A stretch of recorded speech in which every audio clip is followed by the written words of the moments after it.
Bismillahirrahmanirrahim. Assalamualaikum warahmatullahi wabarakatuh. Teman-teman yang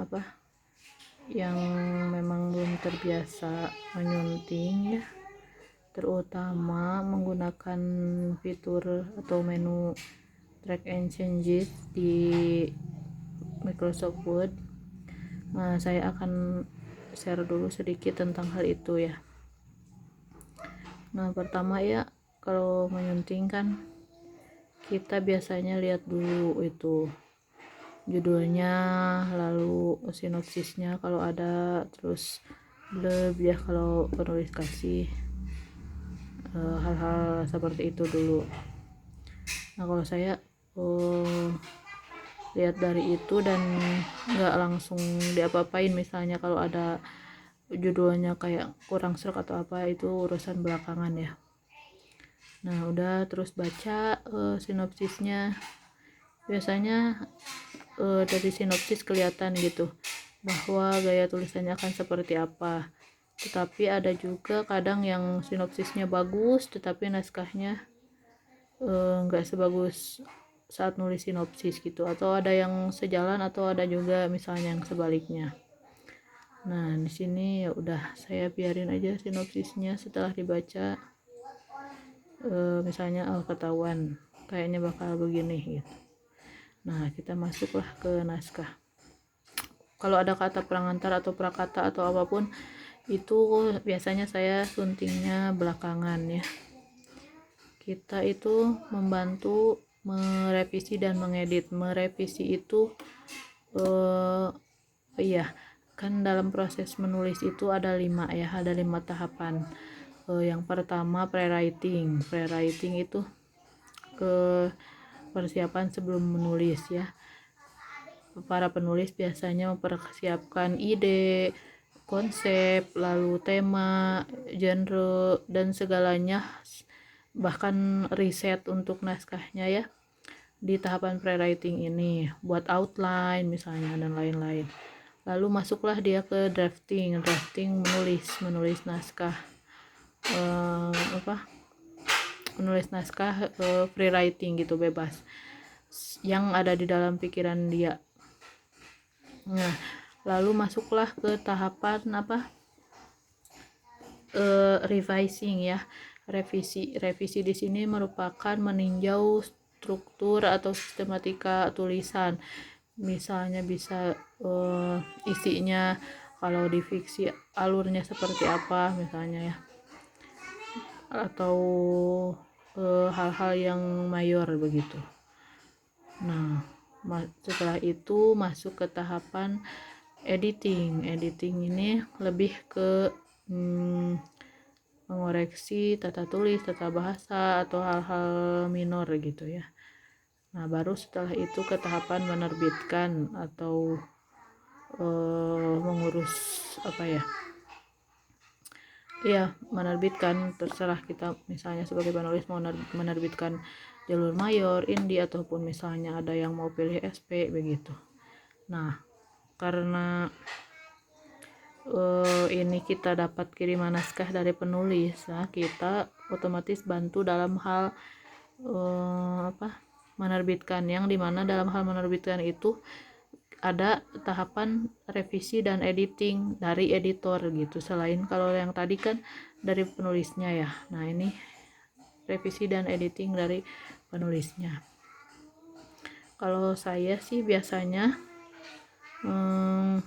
hal pertama itu justru seharusnya sih memang revisi dulu ya, tapi karena ini kita sebagai editor bisa memilih. Misalnya kalau saya memilih editing dulu. Editing artinya memeriksa, mengoreksi berusaha menemukan kesalahan tata tulis, tata bahasa, hal-hal semacam itu. Di sini biasanya kita bisa dibantu oleh menu review ya. Ini yang kursor saya tunjuk, menu review. Di sana ada track and changes. Track and changes ini kita aktifkan saja, klik gitu supaya kuning ya. Kalau kuning berarti track and changes. Track and changes-nya aktif maksud saya. Lalu kita bisa sambil membaca tulisannya, kita nanti bisa tandai mana saja yang misalnya keliru. Misal ini ya, aku tulis cerita ini di negara yang berbeda dari tempat kelahiranku. Tepatnya aku berusia 23 tahun. Saat ini aku sedang berada di bangku kuliahku. Nah, ini kan di-nya pisah. Kita klik di sini, kasih spasi. Nah, di sini kita kasih new comment. Di komen ini kita tulislah misalnya yang simpelnya dipisah gitu. Maaf. Nah, di sini di komen ya nulisnya dipisah gitu. D-nya dipisah, kelihatan kan ya. Atau kalau mau yang lebih detail, misal tulis penggunaan di sini merupakan di sebagai kata depan, jadi harus dipisah penempatannya dengan kata dasar yang mengikutinya begitu. Lalu kalau yang saya lihat sih tadi di sini nih, ini sekalimat dua kalimat ini terlalu banyak kata ku gitu. Nah, kita bisa tandai saja di sini, kasih new comment, misalnya terlalu banyak serangan gitu, terlalu banyak seranganku ya. Nih, nah ini tuh ternyata tuh sampai mana ya tepatnya aku harusnya sampai ke hatiku saat ini gitu. Nah, kalian bisa tandai ya, misalnya sampai ini yang terlalu banyak seranganku itu. Lalu di sini ada aku adalah mahasiswi yang berasal dari seorang keluarga yang tidak mampu. Namaku adalah Dinda. Nah, kalau enaknya sih kalau saya misalnya ini klik enter gitu, lalu kasih tab. Nah, di sini kasih tanda paragraf baru gitu. Karena ini tuh ternyata tuh kalimatnya terlalu panjang. Memang ada yang berpendapat bahwa nggak masalah sih mau kalimatnya panjang-panjang atau paragrafnya panjang-panjang gitu, atau mau pendek-pendek gitu. Nah, kalau saya sih lebih enak kalau paragrafnya nggak terlalu panjang. Misal dalam satu paragraf itu hanya ada 3, 4 atau paling banyak lah 5 kalimat gitu. Karena nanti kan kalau di layout bakalan lebih panjang dari ini. Misal bukan pernah sih, banyak juga yang satu halaman itu belum beres satu paragraf. Nah, kalau bagi yang kemampuan membacanya belum pro gitu, maksudnya belum terbiasa, ya pasti bakal ngos-ngosan, capek gitu kalau baca yang itu. Nah, kita bisa kasih nanti ya, kasih catatan untuk bab 1 misalnya teh pakai bahasa Sunda segala ini, kasih catatan di sini misal mana catatan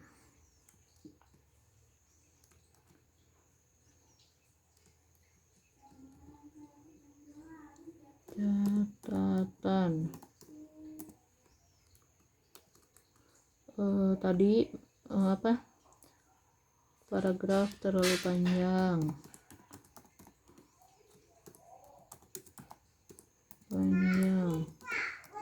penggal.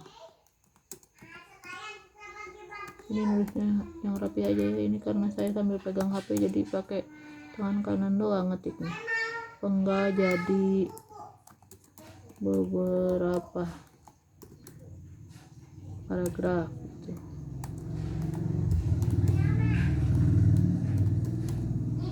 Lalu bisa juga di sini kasih catatan terlalu banyak seranganku, minimalisir seranganku nya. Kita kasih contoh lah, harusnya kalimat yang lebih enak agar bakunya nggak terlalu banyak dalam satu kalimat, bahkan dalam satu paragraf itu seperti apa ya. Lalu biasanya apalagi ya penggunaan di, terus kalau di Mazaya itu ada gaya selingkung ya. Kalau kita itu untuk kata-kata Islami itu nggak ngikut ke KBBI. Misalnya azan kan harusnya di KBBI azan langsung AZAN, tapi kalau di Mazaya itu ADZAN gitu, dan itu nggak masalah ya karena kayak selingkung penerbit sendiri gitu. Nah ini kan tuh kita bisa koreksi ini, hati-hati. Harusnya kan nggak pakai spasi ya tuh, hati-hati ini di sini ya teman-teman tuh, hati-hati. Hati ini hati ya kayak gitu. Nah nanti kita ajarin juga ke siapa, ke penulisnya. Udah tahu belum bagaimana cara mengoreksi hasil review atau hasil revisi, hasil editing kita gitu. Nah mereka bisa sambil baca tuh, misal mereka bisa ini klik accept and move to next gitu. Kalau accept ya mereka menerima saran editan dari kita gitu, hasil koreksian dari kita. Dan mereka sebaiknya jangan langsung accept all. Nanti kalau accept all, mereka nggak tahu mana yang salahnya, mana yang keliru, dan mereka nggak bisa belajar ya. Kalau dulu saya memang ngedit tuh awal-awal memang langsung aja saya benerin yang salahnya, lalu habis itu langsung lanjut ke proses layout. Nah bukan kadang sih, memang seringnya kalau seperti itu penulis jadi nggak bisa belajar dari salahnya di mana.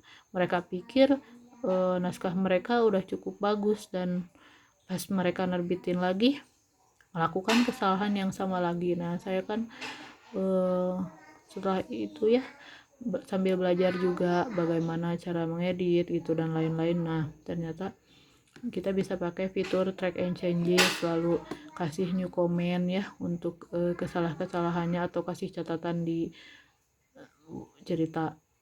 suatu cerita yang kita sunting gitu. Intinya sih itu ya, untuk penggunaan track and changes ini bisa membantu kita meninjau dan mengoreksi naskah gitu.